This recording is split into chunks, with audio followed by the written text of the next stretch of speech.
আজকে দাদুকে নিয়ে সকাল সকাল যেতে হচ্ছে একটু ডক্টরের কাছে। নিজের মানুষগুলো না আমার কাছে ভীষণ দামি, তাই আমি চেষ্টা করি যতটা পারি নিজে কেয়ার করার। দাদুর শরীরটা কদিন ধরে ভীষণ খারাপ করছে, ডক্টর অনেক ওষুধ দিয়েছে, কিছু রিপোর্ট করতে দিয়েছে। আর কিছুদিন হলো নিজের হেলথের প্রতিও একটু কনসিয়াস হওয়ার চেষ্টা করছি। হাঁটলে তো হেলথ ভালো থাকবেই, তার সাথে এত সুন্দর মাঠে এসে প্রতিদিন হাঁটতে পারলে মনটাও ভালো হয়ে যায়। আজকের ওয়েদারটাও খুব সুন্দর, বাট কিছুক্ষণের মধ্যেই হয়তো ঝড় বৃষ্টি নামবে।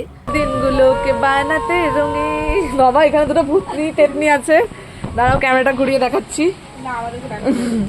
দেখাতেই হবে, দুটো পেতনি হচ্ছে নাচানাচি করছে। বাড়ি আসার কিছুক্ষণের মধ্যেই ঝড় বৃষ্টি শুরু হয়ে গেছে, আর আমাদের এখানে ঝড় বৃষ্টি মানেই লোডশেডিং হয়ে যাবে। আর তখন ঠিক আমরা সবাই মিলে লুডো খেলি বা গানের লড়াই খেলি। তো আজকে লুডোটা নিয়েই বসা হয়েছে। আমি উইন। ওর কতটা বাকি ছিল? এই দেখ পুরো হলুদ ঘরটা এতটা। যা তুই উইন হয়ে গেলি। ওকে আমার এক্সট্রা দানটা দেওয়াটাই ভুলে গেছি। অনেক দয়া করেছে তাই না? দয়া দয়া করেছি। ব্যাপারটা দয়া না। শোন তুই কিভাবে বুঝলি? দয়া, অন্যের বুদ্ধি, তারপরে এইসব হলো ঠিক ভগবানের দৃষ্টি বল, আসল কথা হচ্ছে ভগবানের তারপরে দৃষ্টি। টর্চটা মেরেছিলাম ভগবান দেখতে পাচ্ছে। আরও হেরে যাওয়ার দুঃখে ঘরে কি গান চালিয়েছে শোনো।